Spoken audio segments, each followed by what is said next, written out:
सो ये इस ड्रामे का लास्ट एपिसोड है जिसकी स्टार्टिंग में हम देखते हैं कि फाइनल शो का दिन आ चुका था एंड सभी पार्टिसिपेंट्स रेडी हो रही थी। जहां दामी काफी नर्वस नजर आ रही होती है और उसको शिनहुई की भी चिंता हो रही थी। तो वहीं मिस वान ने दामी से कहा कि जब क्वेश्चन पूछे जाएं तो खुलकर जवाब देना बिना किसी प्रेशर के। तो वहीं हॉल में दामी की फैमिली और उसके फ्रेंड्स भी आ चुके थे लेकिन हान नहीं पहुंचा था। तो इसलिए चौल कहता है कि मैं एक बार देख कर आता हूँ। वो जब जा रहा था कि तभी उसकी टक्कर एक गार्ड से हुई लेकिन उसने ध्यान से नहीं देखा क्योंकि वो गार्ड और कोई नहीं बल्कि मैनेजर था जो कि यहाँ पर शिनहुई को जान से मारने आया है।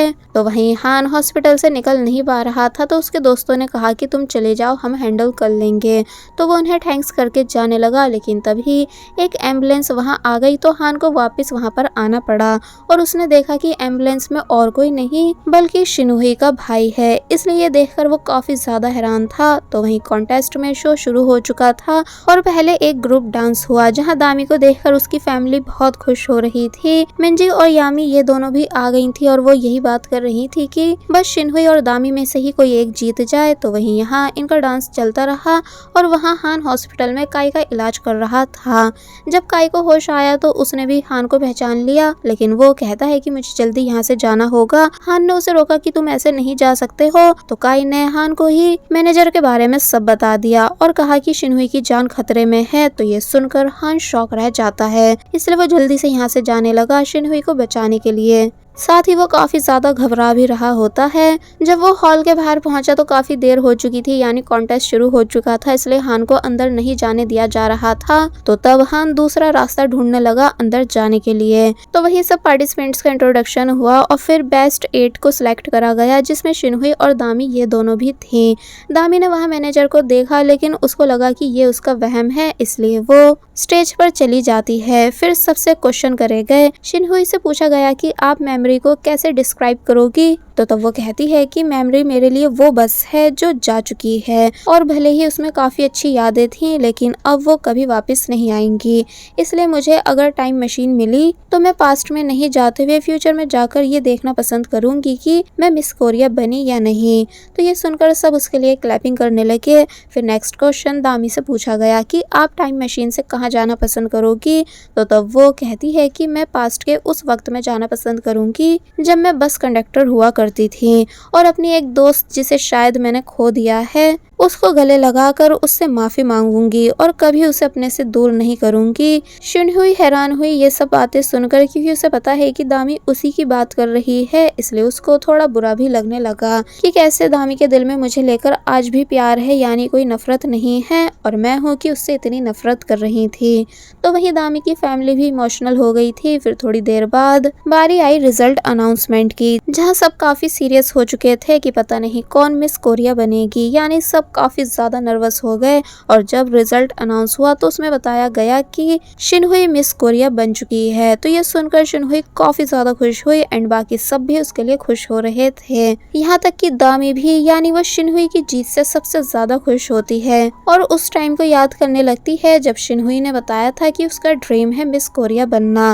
वेल शिनहुई को प्राइज दिया गया और अब उसकी विनिंग स्पीच चल रही थी जिसे सभी ध्यान से सुनने लगे क्योंकि शिनहुई सभी को बता रही होती है कि कैसे बचपन से उसका सपना रहा है मिस कोरिया बनने का जो कि आज पूरा हो गया। वेल वो स्पीच दे ही रही थी कि तभी अचानक मैनेजर स्टेज पर आ गया जो कि अब इससे पहले कि शिनहुई को जान से मार पाता कि तभी दामी सामने आ गई जिस वजह से नाइफ उसको लग जाता है जो देखकर सभी लोग काफी बुरी तरह शॉक रह गए। यानी सबके होश उड़ चुके थे कि आखिर ये अभी अभी क्या हुआ है।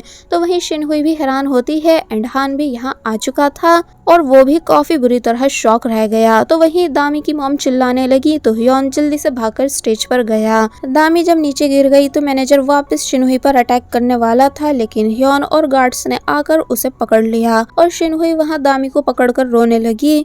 दामी की फैमिली और हान भी जल्दी से दामी के पास आए लेकिन वो बेहोश हो चुकी थी और यही सोच रही थी कि क्या वो अब कभी शिनहुई हानी अपनी फैमिली को दोबारा देख पाएगी या नहीं, जबकि सब उसके लिए बस परेशान होते जा रहे थे। फिर तभी सीन कट होता है एंड अब नेक्स्ट डे हमें दिखाया जाता है कि सभी न्यूज चैनल पर इसी बारे में बताया जा रहा था कि वो आदमी यानी मैनेजर पकड़ा गया है जिसने मिस कोरिया पर अटैक करने की कोशिश करी थी।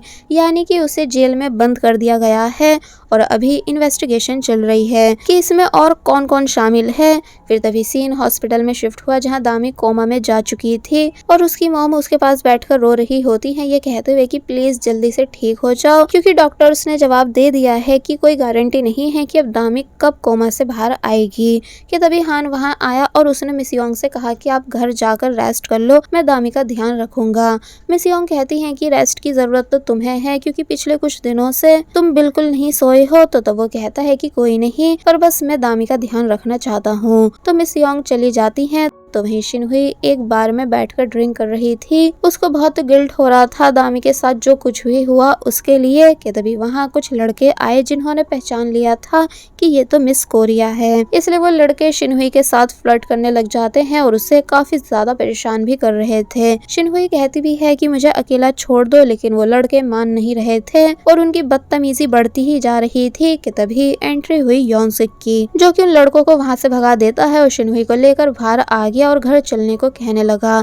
शिनहुई कहती है कि अब तुम भी मुझसे नफरत करते होंगे है ना, और सोचते होंगे कि दामी की जगह मुझे मर जाना चाहिए था। बट योंगसिक ने कहा कि इसमें तुम्हारी कोई गलती नहीं है, तो प्लीज खुद को ब्लेम देना बंद करो। शिनहुई ने बताया कि ब्लेम तो उसने दामी को करा था हर चीज के लिए जो उसकी लाइफ में गलत हुई है, और अब पता नहीं वो कब अपनी गलतियों के लिए दामी से माफी मांग पाएगी। और फिर शिनहुई काफी ज्यादा रोने लगी तो योंगसिक उसे हक कर लेता है और कहने लगा कि सब ठीक हो जाएगा, तुम फिक्र मत करो। मगर शिनहुई बस रोती ही गई और बिल्कुल भी चुप नहीं हो रही थी। अब हम देखते हैं कि मिस योंग काफी ज्यादा डरी हुई है और कॉल पर किसी से कह रही हैं कि अगर ये बात सामने आई कि मैंने उस मैनेजर को मरवाने की कोशिश करी थी तो मुझे जेल हो जाएगी और मेरी कंपनी भी बर्बाद हो सकती है, इसलिए इस बात को सामने बिल्कुल मत आने देना। लेकिन ये सब शिनहुई ने भी सुन लिया और वो अपनी मॉम पर गुस्सा करने लगी कि आपकी वजह से आज मेरी दोस्त कोमा में है, आपको क्या जरूरत थी किसी की जान लेने की। तो तब मिस योंग कहती हैं कि मैंने ये सब तुम्हें प्रोटेक्ट करने के लिए करा था। लेकिन शिनहुई इन सब बातों पर यकीन नहीं करती क्योंकि वो जानती है कि मिस योंग अपनी कंपनी की रेपुटेशन के लिए किसी की जान भी ले सकती है, इसलिए वो मैनेजर को जान से मारना चाह रही थी। इसलिए वो मिस योंग से बोली कि अब मैं आपके साथ और नहीं रह सकती हूँ, आपने सिर्फ मेरा यूज करा है। मिस योंग ने उसे रोकने की बहुत कोशिश करी लेकिन शिनहुई अपना सामान लेकर वहाँ से चली गई और उसके जाते ही थोड़ी देर बाद पुलिस वहाँ आ गई मिस योंग को अरेस्ट करने के लिए, क्योंकि पुलिस को मैनेजर ने बता दिया था कि उसे मिस योंग ने जान से मारने की कोशिश करी थी, जिस वजह से वो शिनहुई को जान से मारना चाह रहा था।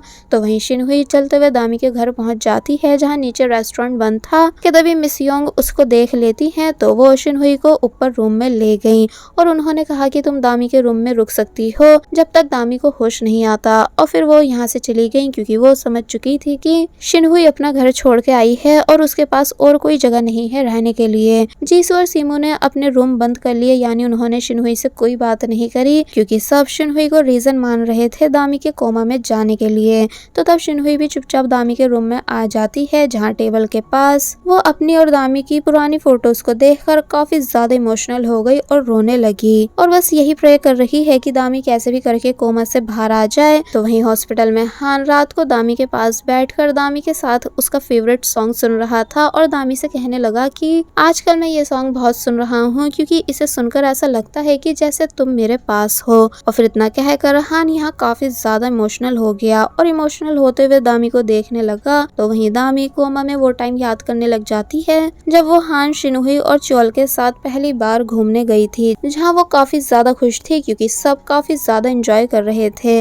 लेकिन जब एकदम से दामी पीछे मुड़ी तो वहाँ कोई भी नहीं होता है, वो बस अकेले थी। इसलिए घबरा कर वो इस जंगल से भागने लग जाती है और बस रास्ता ढूंढने की कोशिश कर रही थी कि तभी चलते चलते उसको एक रोशनी दिखी तो दामी इस रोशनी की तरफ भागने लगी और तभी फाइनली उसे होश आ गया। जब नर्स ने उसे होश में देखा तो वो जल्दी से हान को बुलाने गई और हान भागता हुआ दामी के पास आने लगा क्योंकि आज दामी को काफी महीनों के बाद होश आया था। और फिर जब हान ने दामी को देखा तो वो और ज्यादा इमोशनल हो जाता है और दामी भी हैरानी से हान को देख रही होती है। तो वही हम घर का सीन देखते हैं कि जब दामी की मॉम को दामी के होश में आने का पता चला चला तो वो रोने लगी। फिर ये सब जल्दी से हॉस्पिटल जाने के लिए निकले। सीमू कहती है कि च्योल कार लेकर बस आ ही रहा है, लेकिन शिनहुई से वेट नहीं होता और वो भागते हुए ही हॉस्पिटल जाने लगती है। जिसके बाद क्या होता है ये तो दिखाया नहीं गया, बल्कि अब बस स्टोरी को हमें पूरे 1 साल के बाद दिखाया जाता है, जहां हम देखते हैं कि दामी जो अब बिल्कुल ठीक हो चुकी है, उसने फाइनली कॉलेज में एडमिशन ले लिया था। लेकिन क्लास के टाइम वो बस बार बार टाइम ही देख रही थी। फिर जैसे ही क्लास एंड हुई तो वो जल्दी से बाहर आ गई, जहां हान उसका वेट कर रहा था। दामी कहती है कि सॉरी मैं एक इम्पोर्टेंट क्लास में थी, तो तब वो कहता है कि कोई नहीं, पर अब जल्दी चलो वरना हम वेडिंग के लिए लेट हो जाएंगे। वेल हान अपनी न्यू कार लेकर आया था, तो दामी मजाक उड़ाने लगी कि क्या मैं सेफली तुम्हारे साथ पहुंच जाऊंगी। तो तब वो चिढ़कर कहता है कि अगर तुम्हें इतना ही डर लग रहा है तो तुम टैक्सी से चली जाओ। दामी हंसकर उसको चलने को कहती है। फिर दोनों जल्द से च्योल और सीमू की शादी में पहुंचे, जहां वो दोनों उस टाइम फोटोज क्लिक करा रहे थे एंड च्योल को हिचकियां आ रही थी काफी ज्यादा नर्वस होने की वजह से।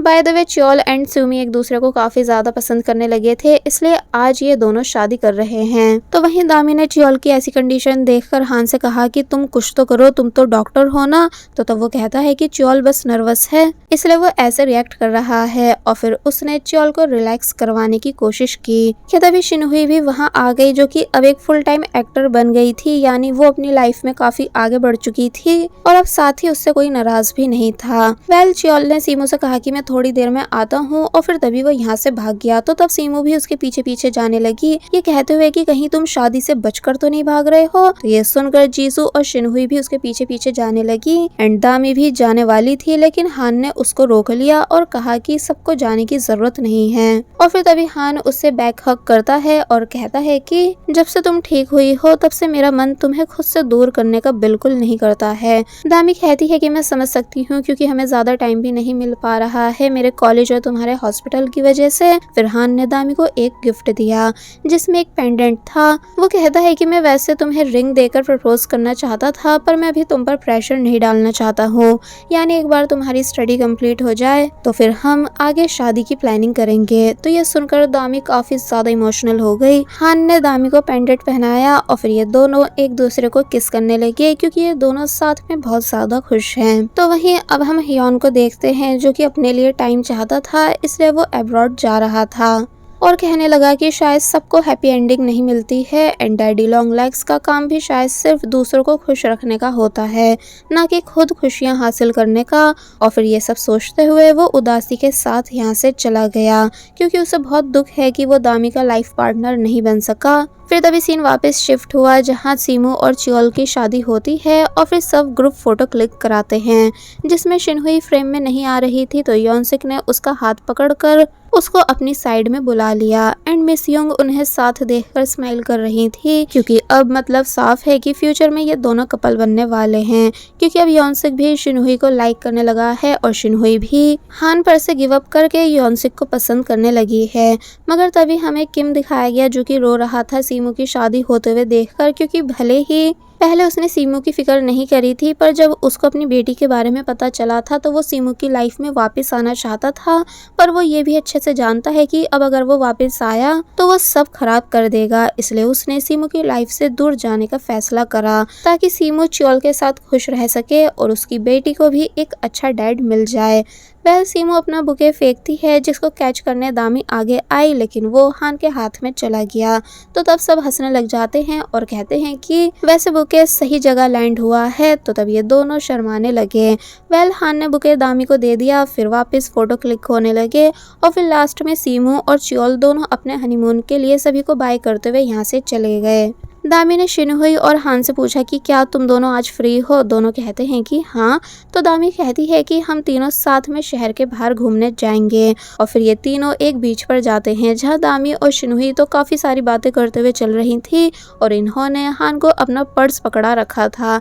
जैसे वो यहाँ बस इनका यही काम करने आया था, इसलिए हान ने उनके पर्स को फेंक दिया और कहा कि तुम दोनों क्या इसलिए मुझे यहाँ लेकर आई थी। तो वो दोनों हंसने लगी। हान भागने की एक्टिंग करता है, लेकिन दोनों ने कहा कि हम तुम्हें नहीं पकड़ने वाले, और बल्कि ये दोनों खुद हान से दूर भागने लग जाती हैं। तो तब हान इन दोनों को पकड़ने इनके पीछे भागता है। तो कुछ इस तरह ये तीनों फुल एंजॉय करने लगे, क्योंकि अब शिनहुई के दिल में भी हान को लेकर कोई फीलिंग्स नहीं रही है। वो अब बस इन दोनों की दोस्त है एंड हान सिर्फ दामी को पसंद करता है और शिनहुई को सिर्फ दोस्त मानता है। ये तीनों यहाँ अपनी अच्छी मेमोरीज भी याद करने लग जाते हैं कि कैसे ये तीनों साथ में काफी ज्यादा खुश हुआ करते थे। एंड भले ही बीच में इनकी लाइफ में थोड़ी प्रॉब्लम्स आई, लेकिन अब फाइनली सब कुछ ठीक हो चुका है। तीनों अपनी लाइफ में बेस्ट कर रहे हैं और एक दूसरे के साथ काफी ज्यादा खुश भी है। और फिर ये तीनों हंसी मजाक करते हुए बस में आकर बैठ गए एंड और भी कई सारी मेमोरीज को याद कर रहे थे। और बस फिर इसी हैप्पी एंडिंग सीन के साथ ये ड्रामा यहीं पर एंड हो जाता है।